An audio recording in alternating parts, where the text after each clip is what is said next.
Welcome to This Daring Adventure podcast, where we work on bridging the gap between where we are and where we want to be in order to live a bigger and bolder life. In this podcast, we will provide inspiration, tips, and skills you need to make your life the adventure you want it to be. Here's your host, mindset mentor, and life coach, Trista Gurton.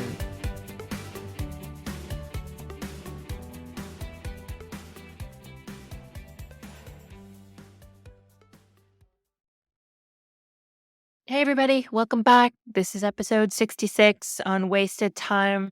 Before we started, I just wanted to let you know that if you're listening to this on the release date or soon thereafter, I will be holding a free masterclass on April 20th. That's the Saturday, April 20th at 11 a.m. Eastern Standard Time. It will be on Zoom. There will be a replay available if you can't make it live, but you do need to register in advance. And I will put the link in the show notes. This masterclass is on designing your future self, and it's based on the work of Dan Sullivan and Dr. Benjamin Hardy. It's something that I've mentioned a couple of times in the previous episodes recently. And I think it's some of the most interesting and important work that we can do for ourselves. Consciously and intentionally creating ourselves who we want to be in the future, how we want to evolve, what we want to change. And it all starts with thinking intentionally in the present about how we want to think about our past and how we want to think about our future and what we're ready to do to create it for ourselves. It takes a bit of thought, it takes a bit of energy and really intentional thinking about what you want to create. Because if you're not being intentional, then you're just reacting to what's happening to you and just going along with the flow, which is fine if that's what you want. But if you are serious about big changes, about getting more of what you want in your life, going to the next level, then this is the work that we need to do. It's some of the work that I've been doing on myself or for myself recently.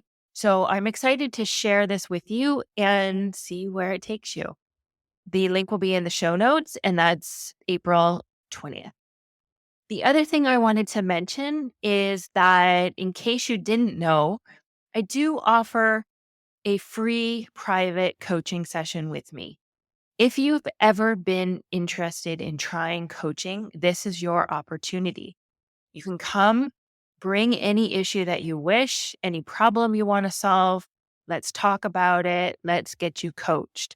It's also a great opportunity for you to learn a little bit more about what it's like to work with me. I do work with a limited number of women in one-to-one sessions. It's a 3-month program.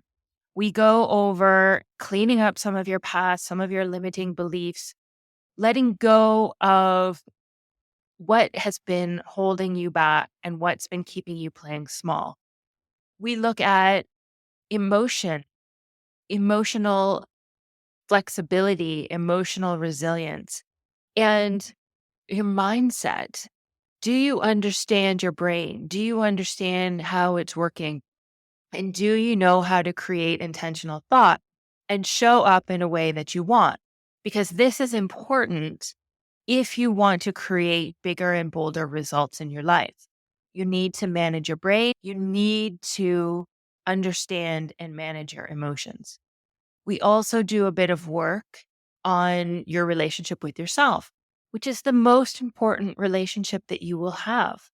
And building that self-trust, that self-confidence, self-love is the foundation you need to take yourself forward and do some of this future self work that I mentioned in my masterclass program. This is where you intentionally decide who you want to become and what you want your life to look like.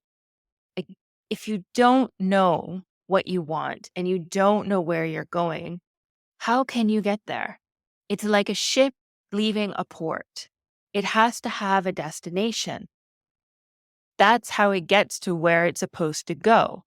But just leaving the port and going out and seeing where it lands up, which is what most of us do, doesn't allow us to create the results that we want in our lives. So you have to be intentional. You have to do that work. And coaching gives you that guidance and that support to help you create more in your life. We solve problems.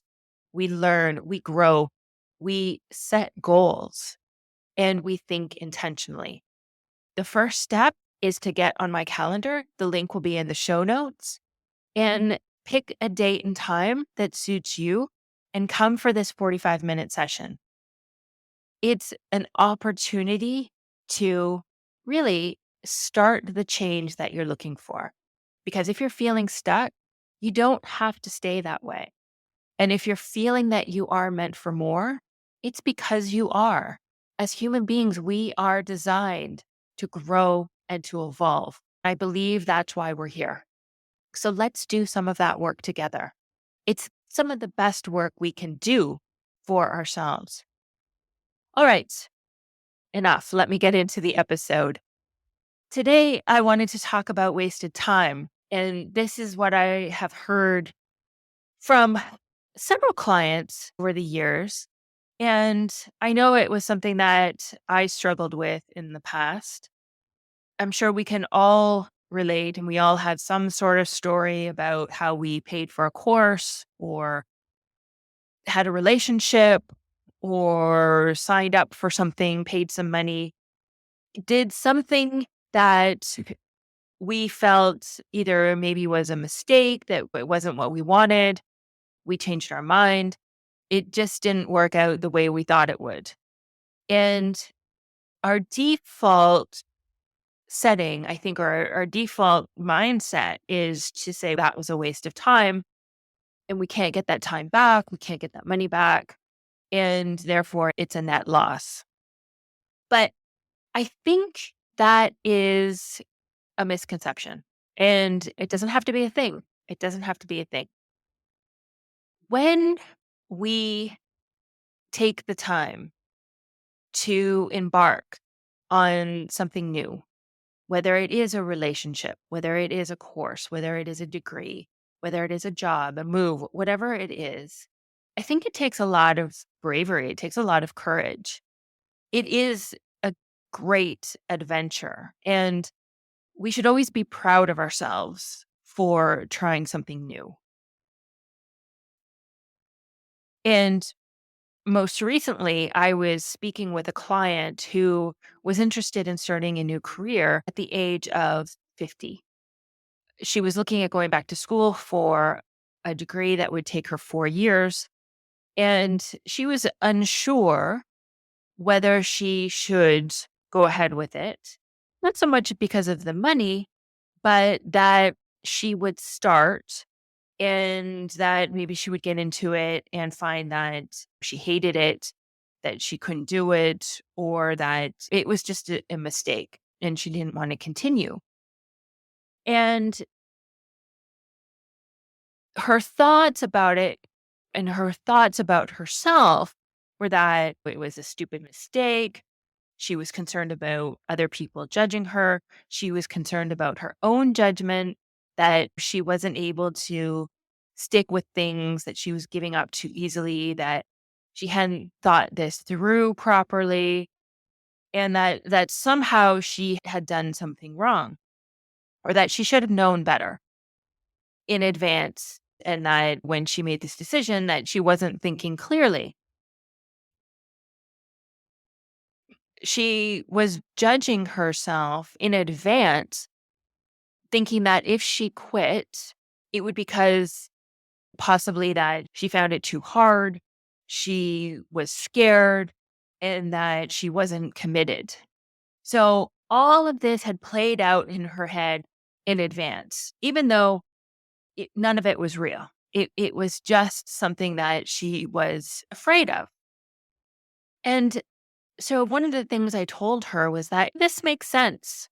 As a human with a human brain, we are going to experience this default to the negative. We're going to have our brains try and protect us right? We have the survival part of our brain, the primitive part of our brain that wants to keep us safe, wants to avoid pain, wants to be as efficient as possible. Certainly, in considering taking on or undertaking a new 4-year degree in midlife, your brain is, oh, this could be really painful. This is a threat. This is new. I don't know how to do this. And it's just easier to stay the same. It's easier just to continue day to day and not change things up and not have to put in the physical and mental energy into learning something new or doing something different. Your brain will spin these stories and try to keep you from putting yourself out there. It's very normal. It happens to all of us. It's the important thing is understanding that nothing has gone wrong here. And in fact, having that awareness of what is going on, that your brain is trying to keep you safe. It uses fear to do this, but that the fear doesn't mean stop. And that it just means that your brain is trying to keep you safe. That's it. And I think understanding that undertaking something new, such as a 4-year degree or a new relationship or traveling, a move, it threatens your identity. And that is ultimately the scariest thing that comes up for your brain. Right? Who are you if you're not this person who you were before, doing the same things, showing up in the same way? It changes, it's a threat to your perception of who you are as a person. And that's really scary. Right? It changes everything, and nobody likes change. Your brain does not like change, right? And then there's also the element that you will be ostracized by the tribe. We are tribal creatures. This is how we lived thousands of years ago. This is how we still live. We still have community. We still have friends and family. And I think there is a threat there, first of all, that if you're doing something different, you may change so that you no longer are fitting in and staying with the same group. So that is a threat. And then there's also the threat of being criticized, by being judged by others. If you do it, if you don't do it, if you start it and you quit. A lot of times I hear clients fearing the judgment of their partners, spouses, husbands, that if they start something and they quit, or they start something and they do it, but then they don't use it, they don't follow through, whatever it is, there can be a lot of judgment there. And that may not be just from your husband, it could be from your mother, your sister, your children, whomever. And then people take that on. You take that on. And usually it's because there is some element that you're thinking that about yourself anyway. Maybe not entirely, but maybe in some way. So it just creates this fear, it creates this insecurity, which is very normal. And as I said, it's just a matter of understanding what's going on in your brain, having that awareness that this is going to come up. And so, what can you do to help yourself move forward to making a decision? And if you want to go ahead with, say, something like making a big change like this, how can you make it a little bit easier for yourself? The first thing I would say is to decide what it is you want. So in this instance, it was going back to school, getting a new degree, starting a second career, and be very clear about your reasons and like them. Write them down. Make sure you review them regularly, but you will have to focus your brain on them on a daily basis. This work is daily. You will have to remind your brain that this is what we want to do and this is why. And really like those reasons. If you can focus your brain in that way, instead, when it starts to go off into the ditch and say, this is really scary, maybe we've made a mistake, maybe I won't like this, you have to bring it back. So, this is what I'm doing. This is why I really like it. The second thing is you can make a commitment first for a certain period of time. A 4-year degree might seem overwhelming, but you can probably make a commitment for 1 year or one semester. Say, I'm going to try this out. I'm going to commit to doing this for 1 year and see how it goes and see if it is for me, see if I do like it. Break it down into smaller parts, and then you can recommit. So if you do the first semester, at the end, you can decide whether you want to continue or not and recommit to another semester or another year.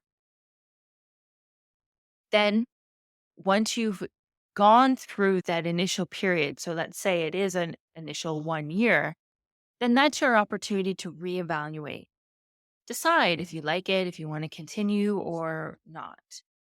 If you want to continue, recommit. Recommitting is important. And remember, have your reasons and like them. If you're not sure if you like it or not, you can think about whether you want to do the work. And the work is the mindset work, the self coaching or getting coached on continuing, because you really can coach yourself through anything if you want, but sometimes it's not worth it. Sometimes it's not worth the amount of work that you would have to do to coach yourself to go through another 3 years of the degree if you've decided that you don't like it, if you've decided that you don't want to continue, if you've decided that it's not for you. But if you've decided that, yes, it's hard, it's more work than I thought it was, but I still want to continue, then you can learn how to do the mindset work, how to do the self coaching, how to get yourself coached so that you can continue. Right? And it's working on your brain, it's giving it that direction. It's setting yourself up for success. Regardless, you want to have your own back. No beating yourself up, no criticizing, no judgments. Have your own back. Have love for yourself, have self compassion, and trust that you are making the best informed decision for yourself that you can. I trust that if you've reached midlife, that you are able to rationally think through your decisions and take action accordingly. And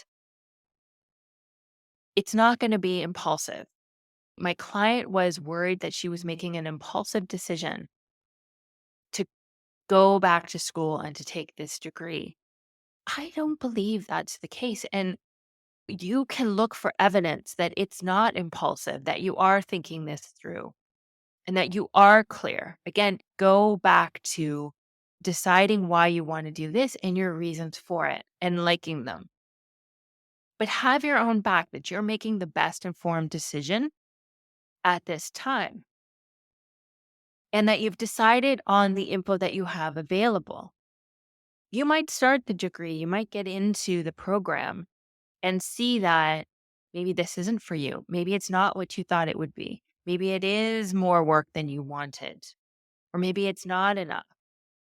Whatever it is, this is why you want to reevaluate and recommit, is because if you have this additional information, then this will play into your decision making.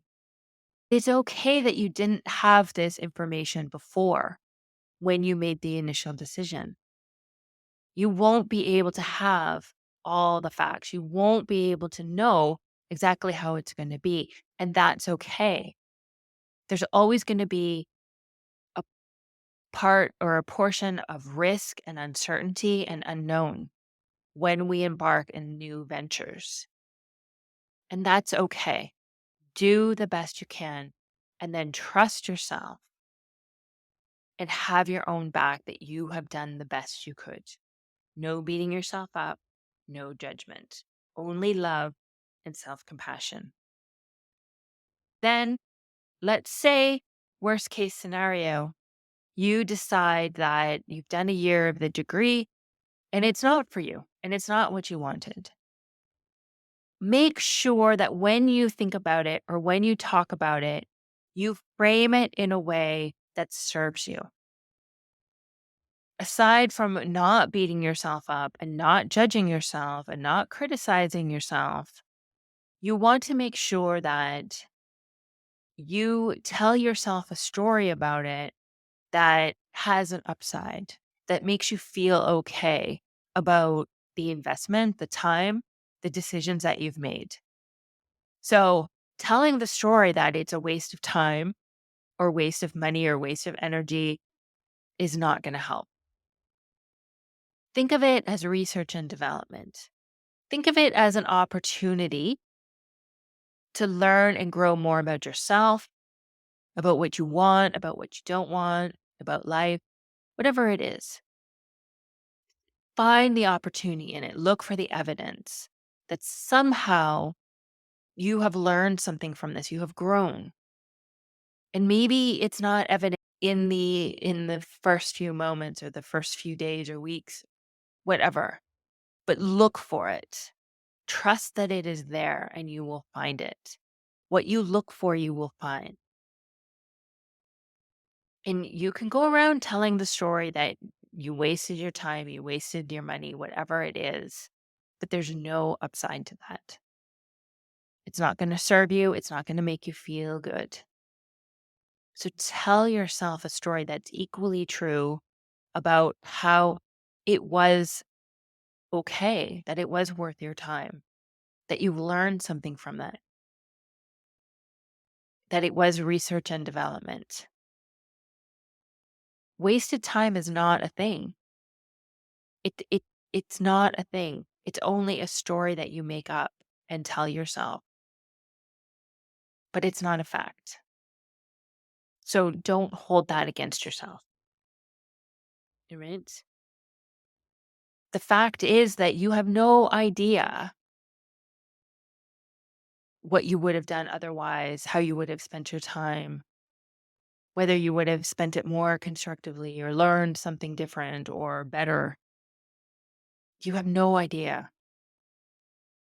With one of my clients, I landed up talking about how she was upset about a recent graduation ceremony for her kids or one of her children that her husband was there with his new girlfriend. And she blamed herself because she had initiated a divorce a few years earlier and found herself at this graduation ceremony thinking things should have been different. That if she hadn't initiated the divorce, then they all would have been there as a happy family. They would have all been able to go out afterwards for dinner, whatever it was. But she had told herself this elaborate story about if this hadn't happened, this is the way it would have been now. And okay, maybe, but you have no idea. You have no idea that things would have played out that way. Maybe she initiated the divorce, but if she hadn't, maybe her husband would have initiated it 6 months later. You have no idea. Don't tell yourself this story and use it against yourself that if you hadn't done this, then things would have been better now. Things would have been so much different, so much better, because it doesn't work that way. Remember, wasted time is not a thing. You have no idea how things would have turned out differently if you had not spent that time or that energy or done that thing. So don't tell yourself that story. Don't use it against yourself. All right. That's what I have for you today. There's no such thing as waste of time. That's it. If you're thinking about taking on something new, doing something different, your brain is going to freak out a little bit. It's going to use fear to try and convince you not to do the thing. And that's normal. Nothing has gone wrong. Your opportunity here is to look closely at what you want to do, examine the facts, do your research, figure out if it is something you want to do, and like your reasons. And then make a commitment, 6 months, a year, whatever it is, to try it, and then reevaluate, re-examine what is going on and whether your reasons are still valid and if you still like them. And then you can continue. But whatever you, don't beat yourself up, don't criticize yourself, don't judge yourself. Always act from a place of love and self-compassion. And you've got this. You can take yourself to the next level. You can try new things. You can go and do whatever it is you want to do. Your brain is driving you to evolve, to go to the next level. If you feel like you're meant for more, it's because you are. But your brain is also going to work against you. It's going to try and keep you scared. It's going to try and protect you. It's going to try and hold you back. Know that's going to happen, and just be aware that nothing has gone wrong. You have to allow the fear, but consciously choose thoughts that will generate a feeling of courage for you and move yourself forward. All right, everybody. If you have a moment to rate, review, subscribe, I would really appreciate it. It helps me to get the podcast to newer and broader audiences. If you have a moment to take the time to do that. Otherwise, I will talk to you in another week. Don't forget about the Masterclass. The link is in the show notes for you to register. And if you want to try coaching for yourself, if you want to talk about taking yourself to the next level, getting more for yourself, trying something new, sign up and we'll talk. Thanks, everybody. Take care. Bye-bye. Thank you for listening to This Daring Adventure podcast with your host, Trista Gurton. We hope you enjoyed the tips and conversations on how to get excited about life again. As always, you can head to tristagurton.com for additional resources and to book a one-on-one coaching session. You can also follow Trista on Instagram at Trista V. Gurton. Don't forget to subscribe, rate, and review us on Apple Podcasts. Thanks again for tuning in, and we'll see you next time.